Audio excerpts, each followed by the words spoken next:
আমাদের জীবনে এমন অনেক সময় আসে যখন কাছের মানুষই শত্রুর মতো আচরণ করতে শুরু করে। হয়তো তারা আমাদের সফলতা মেনে নিতে পারে না, অথবা কোনো কারণে ঈর্ষান্বিত হয়ে আমাদের বিপক্ষে অবস্থান নেয়। তখন প্রশ্ন জাগে, কি করলে তারা নিজেরাই কষ্ট পাবে এবং তাদের শত্রুতা তাদের জন্যই ক্ষতির কারণ হয়ে যাবে। তাই আজকের এই ভিডিওটিতে এমন 6টি কৌশল জানবো, যদি আপন লোক শত্রুতা করে তাহলে তারা নিজেরাই নাস্তানুবুদ হয়ে যাবে, তারা নিজেরাই তাদের শত্রুতার জন্য কষ্ট পেতে থাকবে। তাই আপন লোক শত্রুতা করলে সর্বপ্রথম যা করা উচিত, সর্বপ্রথম উপেক্ষা করুন বা ইগনোর করুন। যারা শত্রুতা করে তারা চায় যে আপনি তাদের কথাই প্রতিক্রিয়া দেখান, রাগান্বিত হন বা কষ্ট পান। কিন্তু আপনি যদি তাদের একদম উপেক্ষা করেন তাহলে তাদের মনে হবে যে তারা অপ্রাসঙ্গিক হয়ে গেছে। এটা তাদের সবচেয়ে বেশি কষ্ট দেবে। কিভাবে উপেক্ষা করবেন? তাদের কথায় বা আচরণে রাগ করবেন না, বরং হেসে উড়িয়ে দিন। কোনো অপমানজনক কথা শুনলে চুপ থাকুন এবং এমনভাবে উত্তর দিন যাতে মনে হয় আপনি বিরক্ত নন। সোশ্যাল মিডিয়ায় তাদের নেতিবাচক মন্তব্য এড়িয়ে যান, বরং আনন্দের মুহূর্তগুলো শেয়ার করুন। তাদের অস্তিত্বকেই গুরুত্ব না দেওয়া মানে তাদের কষ্ট দেওয়া, কারণ তারা চায় আপনার প্রতিক্রিয়া। নাম্বার 2, নিজের উন্নতি দিয়ে তাদের জ্বালিয়ে দিন। যারা আপনাকে নিচে নামাতে চায় তারা চাইবে আপনি ব্যর্থ হন, কিন্তু আপনি যদি নিজের লক্ষ্যে এগিয়ে যান এবং সাফল্য অর্জন করেন তাহলে সেটাই তাদের জন্য সবচেয়ে বড় যন্ত্রণা হয়ে দাঁড়াবে। কিভাবে করবেন? পড়াশোনা বা ক্যারিয়ারে ভালো করুন, নিজের জীবনকে সুন্দর করে সাজান, নিজের সুখের মুহূর্তগুলো উপভোগ করুন এবং শেয়ার করুন, যাতে তারা বুঝতে পারে যে তাদের শত্রুতা আপনাকে থামাতে পারেনি। আপনার সাফল্য তাদের জ্বালিয়ে দেবে, কারণ তারা চেয়েছিল আপনি ব্যর্থ হন। নাম্বার 3, বিনয় ও সৌজন্যতা বজায় রাখুন। আপনার শত্রুরা আশা করবে যে আপনি তাদের প্রতি রেগে যাবেন, খারাপ ব্যবহার করবেন, কিন্তু আপনি যদি তাদের প্রতি সদয় ও সৌজন্যমূলক আচরণ করেন তাহলে তারা মানসিকভাবে অস্থির হয়ে পড়বে। কিভাবে করবেন? যারা আপনাকে অপমান করে তাদের প্রতি হাসি মুখে আচরণ করুন। তারা আপনাকে দোষারোপ করলে ঠান্ডা মাথায় জবাব দিন, প্রয়োজনে তাদের সাহায্যও করুন, যেন তারা বুঝতে পারে যে তাদের শত্রুতা আপনার জীবন নষ্ট করতে পারেনি, অর্থাৎ আপনার ভদ্রতা তাদের জন্য মানসিক শাস্তি হয়ে উঠবে। নাম্বার 4, নিজেকে নিয়ন্ত্রণ করুন এবং শান্ত থাকুন। আপনাকে রাগানো বা কষ্ট দেওয়া তাদের মূল উদ্দেশ্য। আপনি যদি ধৈর্য ধরে সবকিছু সামলান তাহলে তাদের পরিকল্পনা ব্যর্থ হবে। কিভাবে করবেন? তাদের খারাপ কথায় রাগ না দেখিয়ে ঠান্ডা মাথায় প্রতিক্রিয়া দিন। আবেগের বশে কোনো ভুল সিদ্ধান্ত নেবেন না। তাদের শত্রুতার ফাঁদে পা দেবেন না। অর্থাৎ যারা আপনাকে কষ্ট দিতে চায় তারা যখন দেখবে আপনি শান্ত ও সুখী আছেন তখন নিজেরাই কষ্ট পাবে। নাম্বার 5, দূরত্ব বজায় রাখুন এবং সুখে থাকুন। যারা শত্রুতা করে তাদের কাছ থেকে দূরত্ব বজায় রাখাই সবথেকে ভালো উপায়। তারা চাইবে যে আপনি তাদের সম্পর্কে ভাবুন, তাদের কথায় কষ্ট পান, কিন্তু আপনি যদি তাদের এড়িয়ে চলেন এবং নিজের মতো ভালো থাকেন তাহলে তারা নিজেরাই হতাশ হবে। কিভাবে করবেন?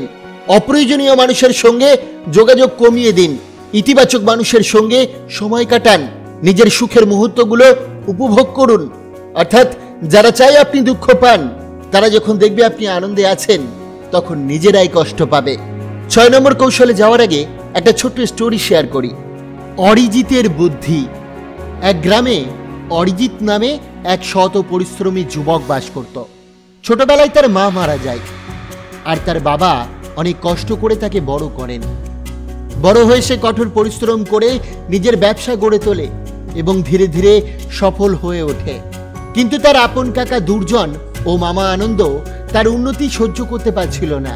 তারা ভাবছিল যদি অরিজিৎ এত ধনী ও সফল হয়ে যায় তাহলে ভবিষ্যতে তাদের পাত্তাই দেবে না। তাই তারা বিভিন্নভাবে তার ক্ষতি করার চেষ্টা করতে লাগলো। গ্রামের লোকেদের মাঝে তার বিরুদ্ধে গুজব ছড়াতে লাগলো। তার বাবাকে বুঝিয়ে দিল, তোমার ছেলে অহংকারী হয়ে গেছে, এখন আমাদের আর মানে না।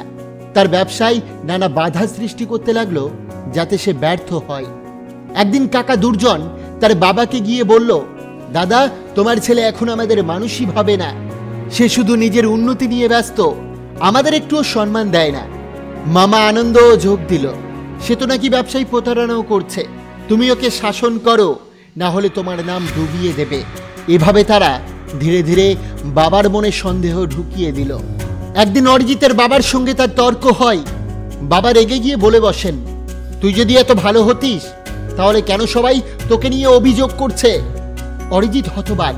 সে জানতো তার আত্মীয়রা ঈর্ষান্বিত, কিন্তু তার বাবাও যদি তাদের কথা বিশ্বাস করে তাহলে সে কি করবে? সে কিছু বলল না, শুধু হেসে বলল, বাবা, আগামীকাল সকালে তোমাকে কিছু দেখাবো, তারপর তুমি নিজেই সব বুঝে যাবে। পরের দিন অরিজিৎ তার বাবাকে নিয়ে গ্রামের একটা ছোট্ট পুকুরের ধারে গেল। সে কিছু কাঁচা হলুদ হাতে নিল এবং জলে ফেলে দিল। তারপর বাবাকে জিজ্ঞাসা করলো, বাবা, তুমি কি দেখছো? বাবা বললেন, হলুদ জলে মিশে যাচ্ছে। অরিজিৎ তখন মাটির একদলা কাদা নিয়ে জলে ফেললো। মুহূর্তের মধ্যেই জল ঘোলা হয়ে গেল। সে আবার জিজ্ঞাসা করলো, এখন কি দেখছো? বাবা বললেন, এখন তো কিছুই দেখা যাচ্ছে না, শুধু কাদাই জল ময়লা হয়ে গেছে। অরিজিৎ তখন বাবার হাত ধরে বলল, বাবা, আমাদের আত্মীয়রা এই কাদার মতো, তারা ঈর্ষায় আমার সত্যকে ঢেকে রেখেছে। তুমি যা দেখছো তা মিথ্যার ধোয়া, কিন্তু একটু অপেক্ষা করো। জল যেমন ধীরে ধীরে পরিষ্কার হয়ে যাবে, তেমনি সত্য প্রকাশ পাবে। বাবা কিছু বললেন না, শুধু মাথা নিচু করে ভাবতে লাগলেন। এরপর অরিজিৎ প্রতিশোধ নেওয়ার বদলে নিজের কাজে আরো মনোযোগ দিল। তার সফলতা ক্রমেই বাড়তে লাগলো। ধীরে ধীরে তার আত্মীয়দের আসল চেহারা সবার সামনে প্রকাশ পেল।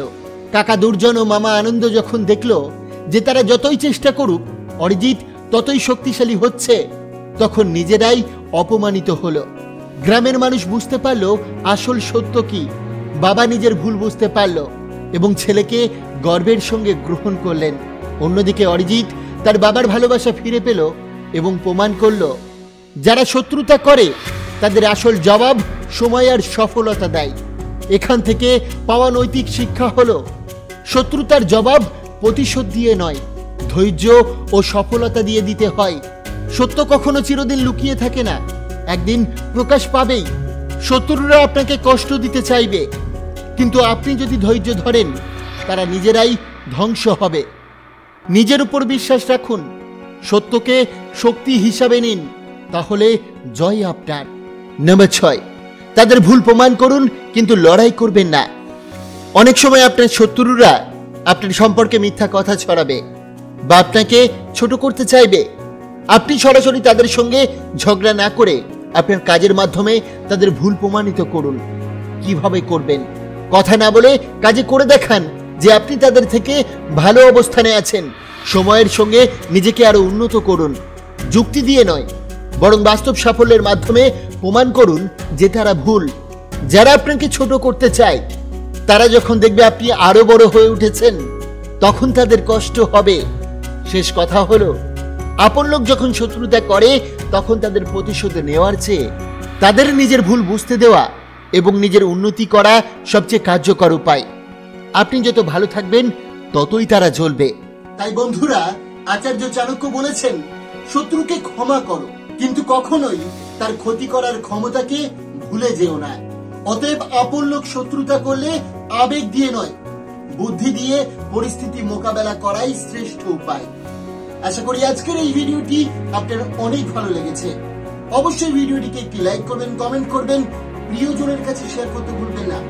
আপনাকে অসংখ্য ধন্যবাদ ভিডিওটি শেষ পর্যন্ত দেখার জন্য।